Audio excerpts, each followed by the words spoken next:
ಇನ್ನು ಮಗಳಿಗೆ ಸಚಿವ ಸ್ಥಾನ ಕೊಡುವುದು ಹೈಕಮಾಂಡ್ನ ನಿರ್ಧಾರ. ಬೆಂಗಳೂರಿನಲ್ಲಿ ಕೆಎಚ್ ಮುನಿಯಪ್ಪ ಅವರ ಹೇಳಿಕೆ.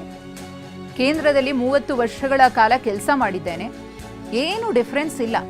ಹೈಕಮಾಂಡ್ ಏನು ತೀರ್ಮಾನವನ್ನ ತೆಗೆದುಕೊಳ್ಳುತ್ತೋ ಅದಕ್ಕೆ ನಾವು ಬದ್ಧರಾಗಿರ್ತೇವೆ ಅಂತ ಮಾಜಿ ಸಚಿವ ಕೆಎಚ್ ಮುನಿಯಪ್ಪ ಅವರು ಸಚಿವ ಸ್ಥಾನದ ವಿಚಾರಕ್ಕೆ ಸಂಬಂಧಪಟ್ಟಂತೆ ಅಥವಾ ಆಕಾಂಕ್ಷಿಗಳ ವಿಚಾರಕ್ಕೆ ಸಂಬಂಧಪಟ್ಟಂತೆ ರಿಯಾಕ್ಟ್ ಮಾಡಿದ್ದಾರೆ.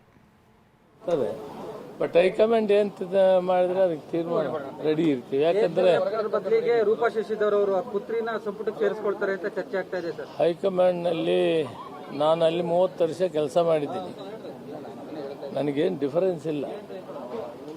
ಹೈಕಮಾಂಡ್ ಏನು ತೀರ್ಮಾನ ತಗೊಂಡ್ರೆ ಅದಕ್ಕೆ ಬದ್ಧವಾಗಿರ್ತೀವಿ. ಒಟ್ಟಿನಲ್ಲಿ ಒಂದು ಬದಲಾವಣೆ ಆಗಿದೆ.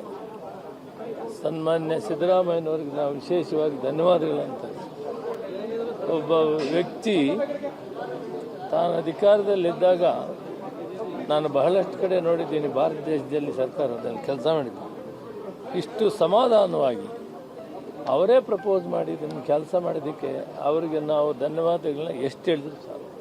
ಆದ್ದರಿಂದ ಪಾರ್ಟಿ ಸುಗಮವಾಗಿ ನಡ್ಕೊಂಡು ಹೋಗ್ತದೆ. ಅವರಿಬ್ಬರ ನೇತೃತ್ವದಲ್ಲಿ ಮತ್ತೆ 2028ಕ್ಕೆ ಕಾಂಗ್ರೆಸ್ ಪಕ್ಷ ಅಧಿಕಾರ ಬರ್ತದೆ.